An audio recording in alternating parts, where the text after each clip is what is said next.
BLM Kerala, Tamil Nadu, Pondicherry. പിള്ളേര് modify ചെയ്യട്ടെ. നിയമസഭാ തെരഞ്ഞെടുപ്പിന് തൊട്ടു മുമ്പായി സോഷ്യൽ മീഡിയയെ ഇളക്കിമറിച്ച VD സതീശന്റെ റീലിന് നൽകിയ ക്യാപ്ഷൻ ഇതായിരുന്നു: അപകടമല്ലാത്ത മോഡിഫിക്കേഷൻ അനുവദിക്കുമെന്നത് UDFന്റെ പ്രകടന പത്രികയിലെ വാഗ്ദാനമായിരുന്നു. ഇക്കാര്യമാണ് VD സതീശൻ റീലിൽ പറഞ്ഞത്. പ്രകടന പത്രികയിൽ ഞങ്ങൾ അത് പറഞ്ഞിട്ടുണ്ട്. അപകടകരമല്ലാത്ത രീതിയിൽ വണ്ടിയിൽ നടത്തുന്ന മോഡിഫിക്കേഷനുകൾ തെറ്റല്ല. അപകടകരമായ രീതിയിൽ വെക്കുമ്പോൾ മാത്രമാണ് അത് തെറ്റാകുന്നത്. അത് സമ്മതിക്കില്ല.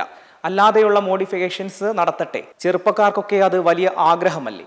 അവരത് ഭംഗിയായി കൊണ്ടു നടക്കുന്നതല്ലേ? അത് കൊണ്ടു നടക്കട്ടെ. അതിലെന്ത് തെറ്റ്?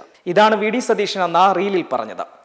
പ്രളയ സമയത്ത് അവരുടെ ഭാഗത്ത് നിന്ന് വലിയ പിന്തുണയുണ്ടായിട്ടുണ്ട്. അവരെല്ലാം വണ്ടിയുമായി വന്നു. പിന്നീട് അവരെ പിറകെ നടന്ന ഉപദ്രവിക്കുന്ന രീതിയിലാണ് അത് മാറിയത്.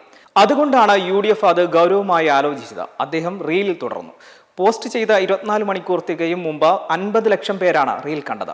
അന്ന് പ്രതിപക്ഷ നേതാവായിരുന്ന സതീശന്റെ വാക്കുകളെ സ്വാഗതം ചെയ്തുകൊണ്ട് നിരവധി പേരാണ് റീലിന് താഴെ കമന്റുകൾ ഇട്ടത്. ഇപ്പോഴിതാ മുഖ്യമന്ത്രി സ്ഥാനം ഉറപ്പിച്ച ശേഷവും വാഗ്ദാനം പാലിക്കുമെന്ന് പറയുകയാണ് VD സതീശൻ. സത്യപ്രതിജ്ഞയ്ക്ക് മുന്നോടിയായി മന്ത്രിമാരെ പ്രഖ്യാപിക്കാൻ കഴിഞ്ഞ ദിവസം നടത്തിയ വാർത്താ സമ്മേളനത്തിനിടെ ചോദ്യത്തിന് മറുപടിയായാണ് അദ്ദേഹം ഇക്കാര്യം പറഞ്ഞത്.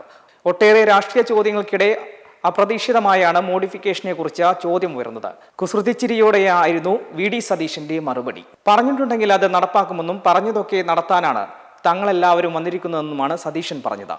ജനാഭിലാഷങ്ങളിലെ ചെറുപ്പക്കാരുടെ ആഗ്രഹങ്ങളെയെല്ലാം യാഥാർത്ഥ്യമാക്കാനാണ് ഞങ്ങൾ വന്നിരിക്കുന്നത്. അല്ലാതെ വെറുതെ വോട്ട് കിട്ടാൻ വേണ്ടി പറഞ്ഞതാണോ? സതീശൻ പറഞ്ഞു.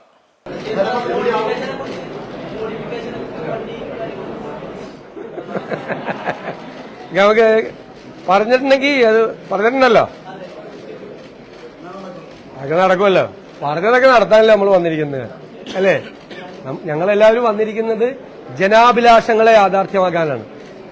ചെറുപ്പക്കാരുടെ ആഗ്രഹങ്ങളെ, അവരുടെ ആഗ്രഹങ്ങളെയാണ്.